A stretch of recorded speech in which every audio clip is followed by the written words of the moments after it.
All right, here we go. A Boogie and Don Q, what's good? Yeah, what's going on, In the man? building. Hey, man, first of all, congratulations, man. Y'all got New York on fire right now. Yeah, I appreciate it. Thanks, man. Thanks for the love. You know, and as someone that's really followed New York hip hop since the very beginning, it's like there isn't a time that I could think of, like in the last 10 years, you had like a whole bunch of New York artists popping at the same time. Because, you know, you got y'all, then you got Young M.A., you got Dave East. You know what I'm saying? Like usually it'll be like a French Montana will pop up and he'll be like the only one for a while. But I'm starting to see like a New York movement. Like, why do you think that is? I don't know. It's that time again. Yeah, it's that time again. Where people seeing those chances right now, and taking the chances. Everybody just grinding right now, so it's looking good. And it's looking like it's a spotlight on New York, so people getting chances that they wasn't getting before. Well, this spotlight wasn't there in a minute, so when that spotlight is there, it's an important spotlight. So a lot of pressure. Yeah. Right there. And you know what's important is like all three of y'all that I just named sound completely unique. Like y'all ain't sound alike at all. Yeah, fact. That's the crazy part about it. Yeah, no doubt, man. Like again, you know, once again, congratulations. Definitely very happy for y'all. You know, someone I don't live in New York right now, but I lived in New York for 13 years, and you know, obviously my office is in New York, but you know, New York is always part of the, you know, part of the whole picture for me. So congratulations. All right, thanks, man. So let's start from the beginning. You guys actually grew up together, right? Yeah. I'm a little older. Okay. And you guys grew up in Highbridge. Yeah. Yeah, High Bridge. So put me in Highbridge during that time. What was it like? Growing up. Yeah, growing up, it was like just a lot of people outside in the summertime. House parties. Or A lot of shit going on. cookouts, man, cookouts. Just a whole bunch of shit. It was everything when we was a kid. But growing up, shit started getting real, you know? Well, hey, Boogie, you told me like in high school, you didn't tell me, but in an interview, you said that during high school, you were fighting like every day. Yeah, high school was real. Like, it was different because it was like a whole side of the school was full of Hispanic people, and then the whole other side was just African American, and then like nobody got along with each other. So every day we was fighting every day. For me.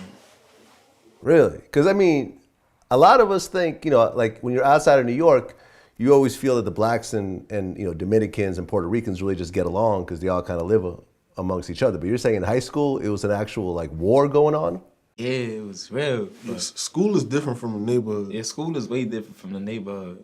High school in like New York areas, it's way different. It's always like that in school. In school, Spanish people always stick together, like, and then the black people. It's always like that in school. But in our neighborhood, it's both. Like Spanish people fuck with the black people. Our neighborhood, everybody fuck with everybody.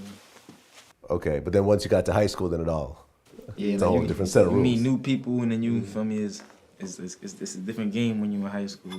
It's still like you in the hood though, but it's like school. You got your circle, they got their circle. Like, everybody got their little crew they chill in. Same shit. I mean, during high school, what do you think was the craziest shit that y'all went through? Well, we went. I'm older than him, so our high school was different eras. Mm-hmm. Like his high school era, it was like he said, it was a lot of like bros and shit. Niggas was coming to niggas' schools and shit like bro, that. was like I got machetes swung at me for me, like things shit like that. Wait, you got a machete swung at you? Yeah, that shit was crazy. Wait, so someone brought a machete to school. They actually put a machete in their backpack. It wasn't inside of school, but it was outside of school, right out of the school. Bro, they tried to catch me slipping. 2 machetes, one nigga, yeah, 2 machetes. Nigga swung twice. I ran, almost got hit by a bus and all that. Yo, that sounds like a kung fu movie. A motherfucker pull out 2 machetes on you? Yeah, it wasn't like machetes. It was like crazy ass knives. It was like this big for me. That's a machete, man. Pretty I much. don't know the name of them shits. That shit probably was a machete. Okay, you ever got? I mean, did you ever get hurt in the process? Yeah, I got hurt in the process. I ain't gonna lie. For me, I got jumped mad times. Mad shit happened to me in high school. For me, mad. I feel you. I mean, because when you did the song "The Jungle," you're actually talking about Highbridge. Yeah, Highbridge. I mean, why'd you call it the jungle? Cause that's what Highbridge is. Like for me, it's the jungle. when you really, if I take you to my neighborhood, you could really, like, feel me, you could really see for yourself. Like, it's really the jungle. It's real. It's different. Different.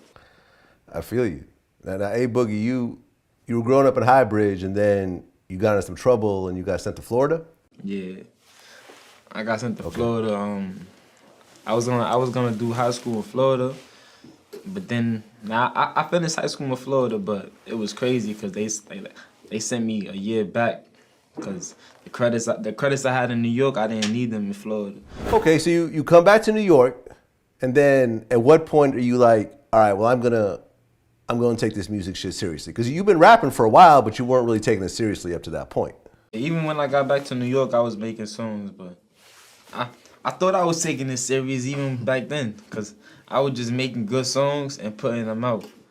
I thought I was doing my thing, but I would have to say I started taking it serious after that situation where I had with that girl, my ex and shit.